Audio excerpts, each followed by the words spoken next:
Hey there, folks. I'm meteorologist Matt Barentine. It's the old broken record of summertime for us here along the Gulf Coast. Kind of the same thing day after day. And here's what we're looking at here for your Thursday. We're going to start out. We start out pretty well, and as we go through the day, it looks pretty good much of the day. Now, as we get later into the day, we'll get into the scattered showers and thunderstorms building back up, and it'll be very similar to yesterday in the sense that I think they'll build up off to the east over in the Panhandle, then work their way westward here across our area. Some of these will be strong. Some of these will have a lot of rain, a lot of lightning, and they'll also have some small hail in them. We saw this yesterday. And when the storms get that small hail, we tend to get severe thunderstorm warnings. That's one of the criteria for severe thunderstorms. Especially in the summertime, we'll usually see these for small hail. And we saw those yesterday afternoon. We saw a number of severe thunderstorm warnings. We'll likely see those again today. Check in with Nicholas and Jason tonight on the 4 and the 5 o'clock news. They'll be tracking them for you all the way through. And you can see here 5, 6, 7 o'clock. That's when I expect most of the storms to be around. And once again, they won't be everywhere. Not everybody's going to get these. But the ones that do happen will likely be fairly stout. And here's what I mean. I'm going to zoom in on this one that shows up in Saraland at 6 o'clock. Now, keep in mind, these models are never precise, but they give us an idea of what can happen. And so don't think that, hey, right at 6 o'clock, I'm going to have a hailstorm in Satsuma. I wish the models worked that well, but the thing is, we will see storms like this afternoon. Just depends on where exactly they go. They will have, you can see how deep, even though it's not a very big storm that's showing up here on the Futurecast, you can see how deep it is by all those different colors, and it gets to the blacks and eventually that white at the top. That's showing a hail core. So if that happens this afternoon, you'll have a severe thunderstorm warning, okay? So just keep that in mind that we're going to have these storms, but once we get into the evening, they'll dissipate, they'll fall apart, and they will be gone. So your rain chances, I'm going to go like this. We're going to have a pretty good scattered rain chance right along the I-10 corridor. Other areas, more spotty, but still going to have some storms around. Everybody's got some level of rain chance today, but it's not an 80% rain day. Not everybody's going to get the storms. You may miss them and hear them off in the distance and never get to your house. The other big story in weather here lately is probably the biggest story actually has been this big ridge of high pressure in the upper levels of the atmosphere. It's been a very powerful ridge. It has created excessive heat across the mid-Atlantic, the I-95 corridor, the Midwest. They've seen record highs, they've seen triple-digit numbers. It's been really rough in the Midwest and the mid-Atlantic coast. The good news is that feature, that upper-level high, is getting weaker. It's weaker today.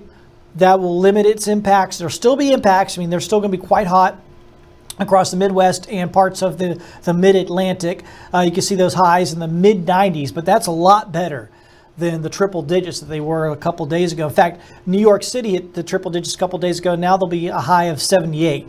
What a relief that must be for folks up there to see that finally backing off and them getting the cooler temperatures out there for you today. Us, we haven't really changed much. We're staying the same. We're just regular old hot down here on the Gulf Coast. Low 90s, that's very typical for us this time of year, and nowhere near records, and not doing too bad. There will be some scattered storms in the late afternoon, early evening. Highs across the area, once again, mostly low 90s, a few mid-90s in Calvert and maybe Leakesville.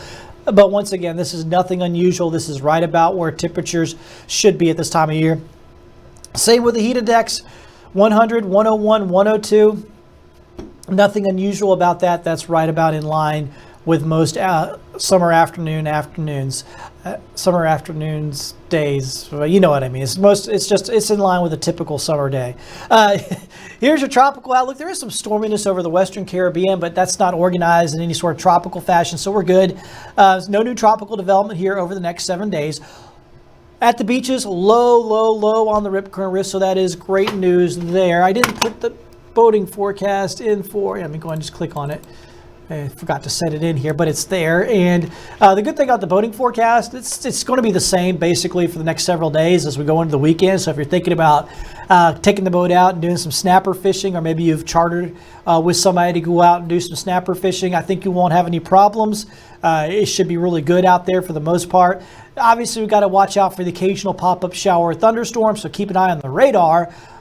But the sea conditions, the wind conditions should be pretty good for going offshore and catching snapper over the next few days. Now I've clicked off my thing here, so I got to click back into. I'm going to go and get you the long range 10-day forecast for the next week and a half. Let me cut myself out of here so you can see it when I get it popped up.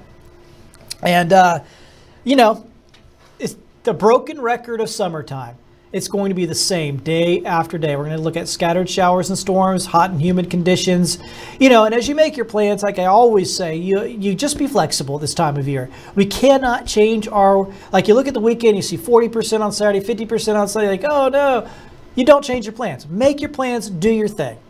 Just be flexible. When those thunderstorms pop up, usually in the late afternoon, you just have to be flexible, go in for a little while, let them pass. They do pass. They don't last very long generally. But you can't take we can't, you know, completely we have to work around them. We can't just completely change our plans because of scattered afternoon thunderstorms in the summertime. They're going to be there. This takes us all the way down to 4th of July, that following Friday.